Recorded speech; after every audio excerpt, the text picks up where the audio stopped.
بسم اللہ الرحمن الرحیم۔ سامعین و ناظرین مکرم، آج ضرورت ہے اسلام کے ماننے والوں کو وحدت کی، اتحاد اور اتفاق کی۔ ان مسلمانوں کا اتحاد اور اتفاق کس مرکز پر ہو سکتا ہے، وہ آپ کی خدمت میں پیش کرنے لگا ہوں کہ ہم مسلمانوں نے کلمہ پڑھا ہے، لا الہ الا اللہ محمد الرسول اللہ۔ معنی اس کا یہ ہے کہ اللہ کے سوا کوئی معبود نہیں ہے اور حضرت محمد صلی اللہ علیہ وسلم اللہ کے آخری رسول ہیں۔ یعنی یہ کلمہ پڑھ کر بندہ اقرار کرتا ہے کہ اللہ کے سوا ہر معبود سے بری ہوتا ہوں اور حضرت محمد صلی اللہ علیہ وسلم کو اللہ کا سچا اور آخری پیغمبر اور رسول مانتا ہوں۔ گویا یہ ایک معاہدہ ہے کہ میں پوری زندگی اللہ کی منشا کے مطابق گزارنے کی کوشش کروں گا، جس طرح حضرت محمد صلی اللہ علیہ وسلم بتلا کر گئے ہیں۔ کلمہ توحید پڑھنے کے بعد سارا انقلاب اسی معاہدہ کی بدولت پیدا ہوتا ہے، اور اس معاہدہ کا نام شریعت مطہرہ کی زبان میں توحید ہے۔ یہی عقیدہ توحید اتحاد کا مرکز ہے۔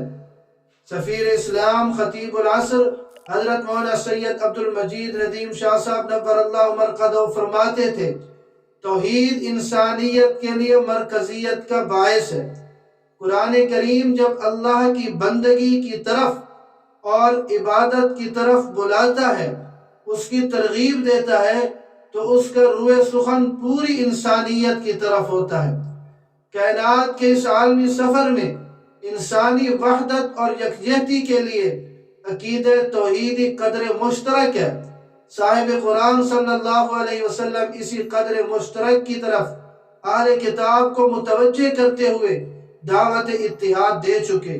چنانچہ قرآن کریم سورہ آل عمران میں ارشاد ہوتا ہے، یا اہل الکتاب تعالوا الى کلمۃ سواء بیننا وبینکم الا نعبد الا اللہ ولا نشرک به شیئا ولا يتخذ بعضنا بعضا اربابا من دون اللہ۔ حضرت شاہ صاحب نور اللہ مرقدہ یہ بھی فرمایا کرتے تھے کہ جس معاشرے اور سماج میں عقیدہ توحید بے داغ ہوگا، وہ معاشرہ تفریق اور انتشار سے محفوظ ہوگا، اور جہاں شرک کے جراثیم ہوں گے وہ معاشرہ ٹوٹ پھوٹ کر رہ جائے گا۔ فرماتے تھے توحید جوڑتی ہے اور شرک توڑتا ہے۔ توحید کی فطرت میں وحدت ہے اور شرک کی جبلت میں تفریق اور انتشار ہے۔ اور اسی کو کسی نے کیا خوب کہا کہ بازو تیرا توحید کی قوت سے قوی ہے، بازو تیرا توحید کی قوت سے قوی ہے، اسلام تیرا دیس ہے، تو مصطفی ہے۔ تو یہ مرکز اتحاد کا وہ عقیدہ توحید ہے۔ یہ جب خالص ہو جائے گا تو پھر مسلمانوں کا اتحاد اور اتفاق یہ ہو جائے گا، اور اس کے اثرات پھر پوری دنیا پر مرتب ہوں گے۔ اللہ رب العزت مجھے اور آپ سب کو دین کی سمجھ نصیب فرمائے۔